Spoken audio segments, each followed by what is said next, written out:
man, when it comes to his career, does Robert Pattinson have 9 lives or what?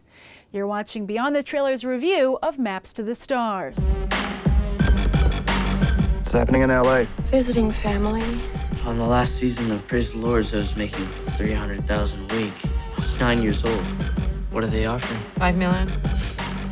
Breathe. I hired a girl.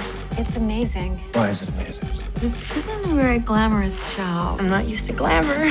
She's disfigured, burned in a fire on her face. Do you know how my mother died? No. In a fire. Oh. People don't just enter our lives randomly. We call them. Remember me? No reaction. Water for Elephants? Totally ignored. Bellamy? What a me. Cosmopolis? No one cared. The Rover? Nada.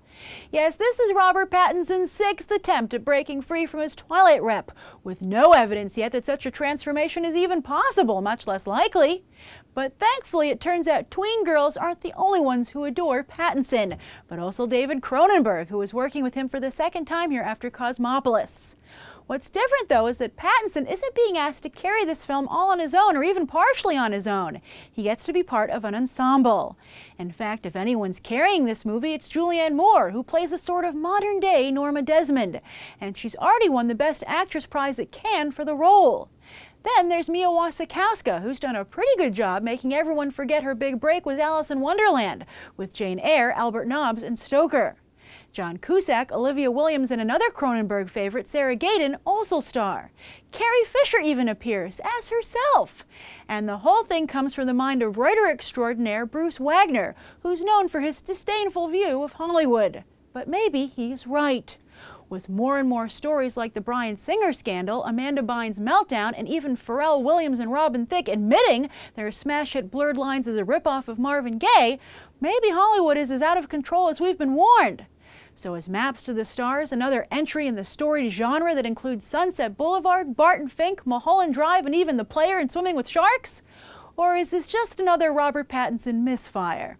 So this is an interesting situation because Maps to the Stars is the movie for which David Cronenberg very publicly came out against online movie critics, saying there are too many of them and they aren't quote-unquote accredited. But what I think Cronenberg really meant to say is that online movie critics don't seem to have the same respect for me as an artist that old school critics do. And as an artist who takes risks, I really rely on a safety net of professional courtesy. But I have to say, Cronenberg, I understand your reputation as an artist and I respect you. So therefore, I'm happy to tell you what you get right here, but I also can respectfully tell you what you get wrong. Now, one of the things you get right is your continued support for Robert Pattinson. As I said in the open, Pattinson's track record with indie films has been poor, but only so much in the ones that he's choosing. They're not great movies, but I have to say the work that Pattinson is doing in them, including his work here in Maps to the Stars, is very good. I think he's cultivating an extremely likable and magnetic on-screen personality. And so kudos to directors like Cronenberg who are allowing him to do that and guiding him through that process. And I sincerely hope that all of this work ultimately leads to bigger and literally better films for Pattinson. I would like to think that he would be the next Leonardo DiCaprio. You know, so many teen heartthrobs or former teen heartthrobs are trying to follow in his footsteps, like for instance also Zac Efron. Didn't work out, Efron had to go to comedy, which seems to be a much better path for him. But I think Pattinson, I see similarities, but unfortunately one of the big similarities I don't see, and I've had the chance to interview Robert Pattinson, he's a very kind individual, but I think that he doesn't have the business sense that DiCaprio does. So unfortunately, I don't think he will be able to follow in DiCaprio's footsteps. Now, speaking of business sense, though, that is also one of the things that Maps to the Stars gets right, the business side of Hollywood.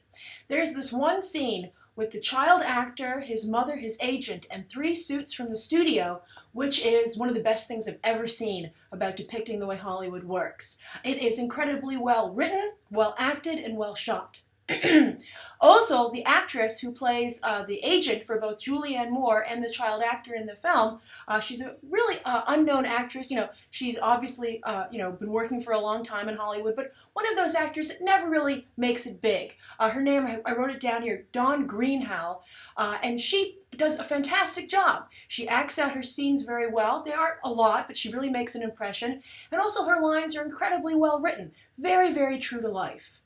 But unfortunately, while the business side is very well represented in this movie, I think that clearly Cronenberg and his writer, Bruce Wagner, have so much disdain for actors in Hollywood and their entourages that it just really ultimately poisons the movie. Those scenes are all, those characters, I guess, because they're in scenes that are otherwise well written. But those characters are poorly written, poorly directed, and just really make no sense. And it actually causes the movie to just spin out of control into some sensational, hateful, spiteful, malicious piece of work against Hollywood actors and their entourages. And there are revelations about these characters that make no sense. They don't move the story forward, and they don't add any depth to the conversation. They really are just sensational, and therefore I think come across as immature. Now, of course, I already said Robert Pattinson came off very well here. He has a very small role, but actors like Julianne Moore, Wasikowsa, John Cusack, Olivia Williams, they're obviously very talented. So I think they've just been let down here by a poor script for their characters, and then also Cronenberg, I think, misleading them and not giving them the proper support as a director. But while they're just having a bad day, I have to say Sarah Gadon is really a poor actress. I'm loath to say that about anybody. You always want to give someone the benefit of the doubt, especially in an artistic craft. But I think she's just bad. And it's particularly unfortunate for this movie because she's playing this old school Hollywood actress, and it's very important. Her scenes are very important. So she isn't able to channel, though, old Hollywood glamour. Instead, she ends up just channeling the CW. So as David Cronenberg makes a movie, really taking Hollywood to task for its current unprofessionalism, he should look in the mirror and consider why he keeps hiring Sarah Gadon for his films.